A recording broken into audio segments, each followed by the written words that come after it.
In dedication to Kellyanne Conway. Alternative facts for the things that I have broken.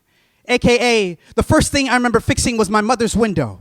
Now, most children fix windows with either a baseball or a basketball, but I, being the bougie motherfucker that I am, was practicing tennis against the side of a garage wall. I think the score was love 40 in the first set when my first serve fixed a hole right through the first pane of a double pane window.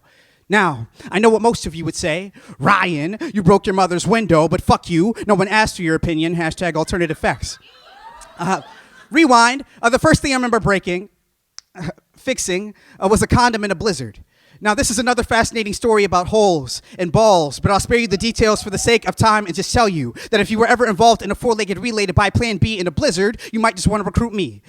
Rewind. The first thing I remember fixing was my relationship with my father. Now, my birth is another complicated story about holes and balls, but I'll spare you the details for the sake of time and just tell you that if you were to stand us side by side, I start to look like the holes in his reflection, the parts I've stolen away from him. Now, I know what most of you would say. Ryan, you broke your father into pieces, but fuck you. No one asked for your opinion. Rewind. To clarify, my father is the best imaginary friend that no one ever asked for. Rewind.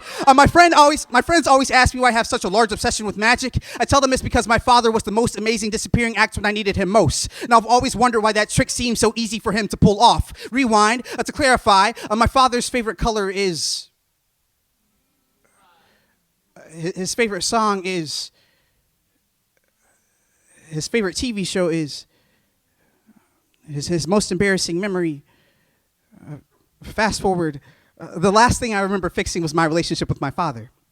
He showed up late to my graduation, opted to sit in the overflow seating even though he had a ticket for the auditorium, thought that maybe he'd want to see me in person for once, was tired of maintaining our relationship over screens we have been doing for years, but you know, expectations. I have this picture of me and my father after the ceremony standing side by side. Now, if you look at me closely enough, I start to look like the holes in his reflection, the parts of him he gave up for me. Now, the caption of this photo is, "This is the first time he said he's proud of me in the last 10 years. Funny how you remember small shit like that on days when it shouldn't matter. Fuck. This piece was never supposed to be about him, but hold on, I'll fix it, I'm sorry. Facts for the things that I need to fix, AKA my feelings toward my father. Fuck. Have you ever heard the story of Prometheus? Long story short, Prometheus, a titan, stole fire from Olympus and delivered it to the humans below. After being discovered, Prometheus was chained to a rock by Zeus, the cosmic asshole, to have his insides whipped out by an eagle every day for the rest of eternity. These are my feelings about my father. Torn out like eagle claw through abdomen whenever I pick up the pen. I can't fix it. I've tried. There's just some shit that's just too hard to break through. Some shit that's just too broken to fix. So instead, I'll give you all the alternative facts, AKA the last thing I remember fixing was my relationship with my father. He said, "I love you" before we got off the phone.